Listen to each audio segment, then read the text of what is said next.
morning, ladies and gentlemen.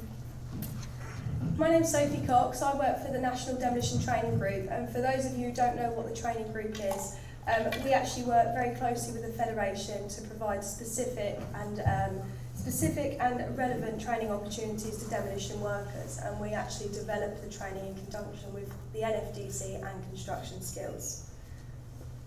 What I would usually do at this point is I'd talk you through the card scheme available within the demolition industry. However, this year we've actually developed a poster that's available at the stand. You can collect it during the break, and that outlines the CCDO card scheme in more detail. It will tell you the training requirements and assessment process to get any of those cards. What I do feel is important though to go through today is why you as main contractors, clients and our federated members should be using the CCDO card scheme to qualify your workforce. And rather than going about getting the construction cards, the demolition cards are obviously the ones you should be looking for. Firstly, it's worth saying that the CCDO card scheme is actually affiliated to CSCS, so you don't need to have a CCDO card and a CSCS card to go with it. What makes the CCDO card different from getting a normal construction card? Firstly, prior to applying for any cards within the scheme, candidates undergo basic training in asbestos and demolition awareness. Following on from that, they do a health, safety and environment test, which is the requirement for any CSCS card also. And then on top of that, they carry out a CCDO assessment.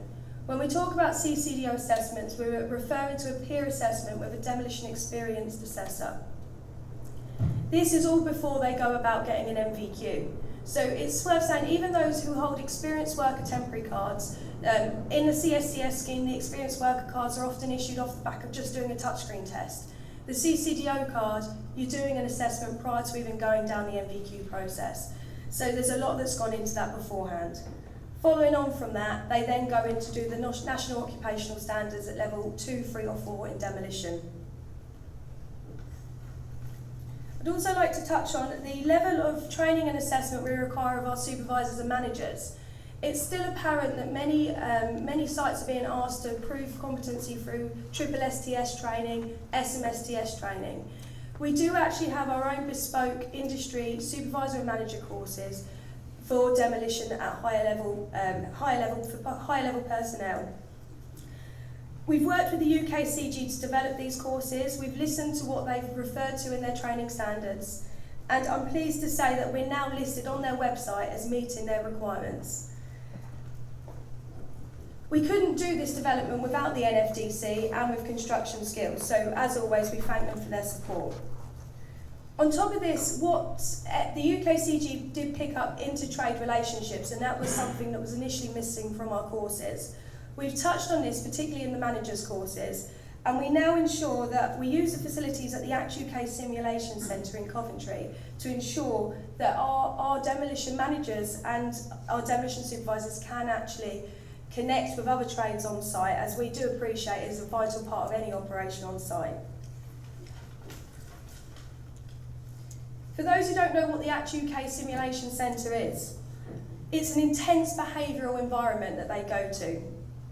They're put in a real-life site cabin, and throughout their day they're given scenarios simulated by real highly experienced actors in an authentic environment.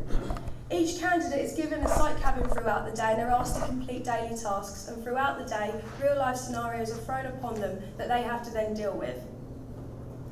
Dependent on how they react to scenarios will determine what the outcome of the scenario is. And to finish off the learning process, the actors actually give very informative feedback to the candidates to ensure they know how they were made to feel as other trades working on their sites.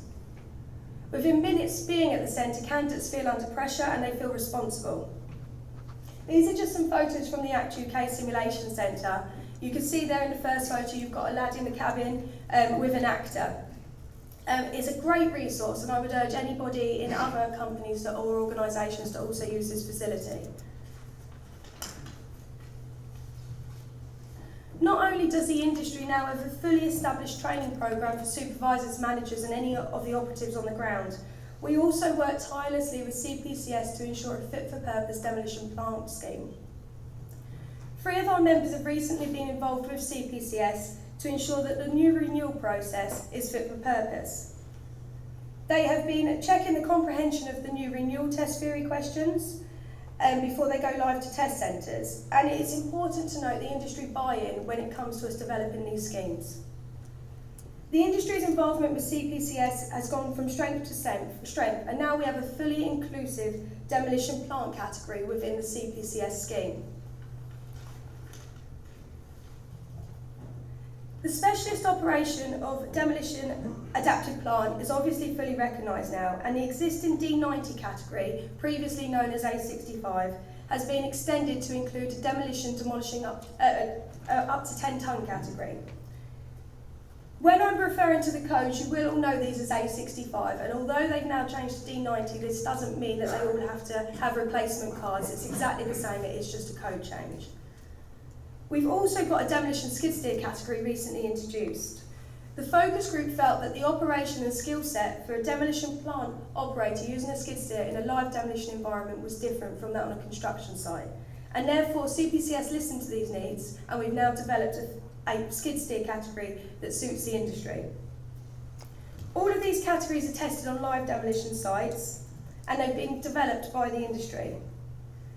I'm going to show you a short film just to show you the importance of this specialism coming out in these different schemes, and I hope you can appreciate the skill set that is different from that of a construction site.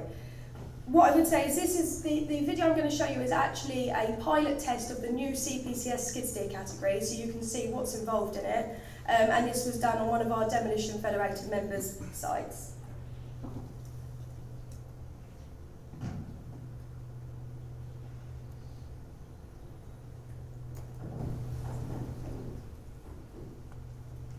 We're at the Kettering Science Academy, and we're carrying out the first CPCS tests on a category called D92, which is the demolition skid steer in a demolition environment.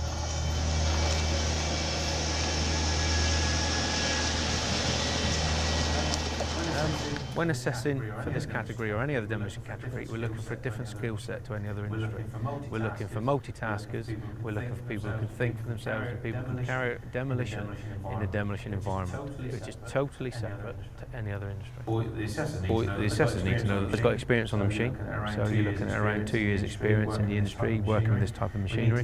We need to know that he's got awareness of his surroundings, demolition knowledge as in structural elements, so he knows what is supporting, what isn't supporting, so he doesn't take out the wrong walls. He can coordinate his hands and his feet at the same time, because these machines work off, or majority of the time work off, levers with his hands and then pedals with his feet for raising the buckets. A live demolition site is a dynamic site, it's continuously moving.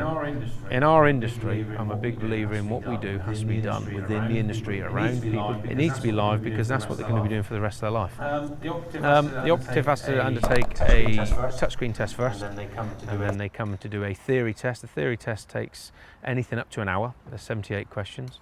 And then there's a practical element, which is an hour and a half long. So when we've commenced, we do a pre-start check. That pre-start check will be them looking at the main structure of the machine to make sure it's safe to use. He does run-in checks to make sure that all the moving parts of the machine do work. Then he carries out driving activities across a site, across undulating ground, reverses over a 15-metre distance through restrictions.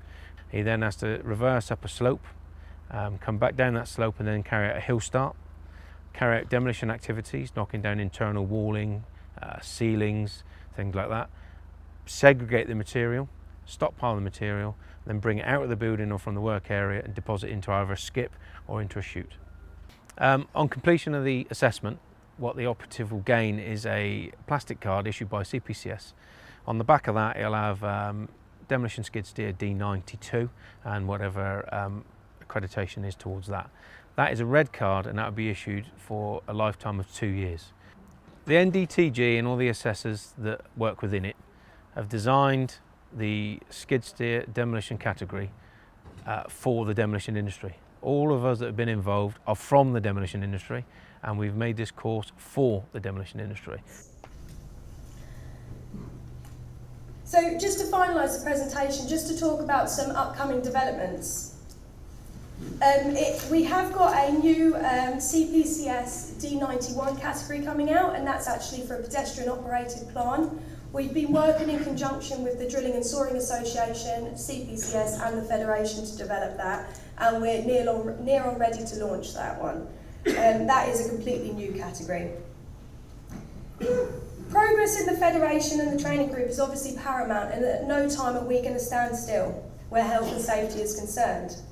We're now working on 2 highly advanced initiatives which will represent a giant leap for the demolition industry.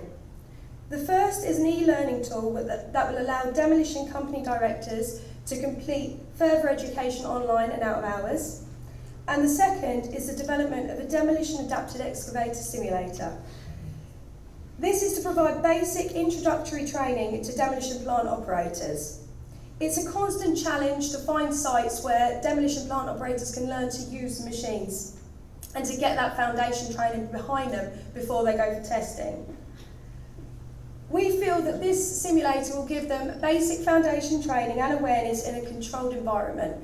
It's not going to mean that they can go on the simulator and pass a test, but it's going to give them hopefully something that you as principal contractors, clients alike, will be able to feel that they can then at least go onto site and start undergoing the real hands-on training.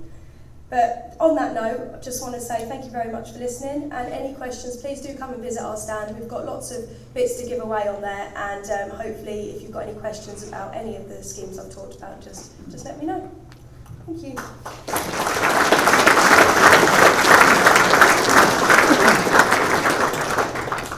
Thank you very much, Sophie. William's going to stand in now and do a short question and answer session. You happy with it from there? Yeah, okay. I'm happy to do it from here. I don't know if there are any questions and answers from the floor on the first 3 presentations today. I'm quite happy to answer some questions on Red Road if there's anything, but ask the others something, please. On the e-learning for directors, how far away is that? I've been promising it now for about 2 years, I think, but definitely I'd say by AGM next year, which will be March next year, it will be available. There were some glitches in the system. We're working with construction skills on that initiative, and they've actually been developing a lot of e-learning modules themselves. But what we want to do is work together rather than us go away and start developing our own stuff. We're not held back by them, but I think we're both a little bit held back at the moment. Very soon, John, and thank you for your help with that, because I know you've been involved in the time. Thank you, John. Anything else from the floor? Please. Paul about using salvage. A question about the D92 skid steer. Is there a conversion route available for guys who already have the usual or the ordinary CPCS card? Because obviously it will read better if it says on the card demolition skid steer. Paul, you did say you weren't going to ask me any questions today. I was going to ask any awkward questions. Yeah, there is. If candidates have already got a construction skid steer category, there's a theory test conversion. They won't need to do the practical test again, but the requirements are they'd have to be a CCDO card holder, they would have to be a CPCS construction skid steer card holder, and then they would do a theory test. We did run some theory test sessions where we were inviting members to send along their candidates to do this a couple of weeks ago, but unfortunately we cancelled, so I presume there was nobody that was too interested. But if there is definitely a conversion route available, yeah. Thank you, sir. Anything else for me? Thank you.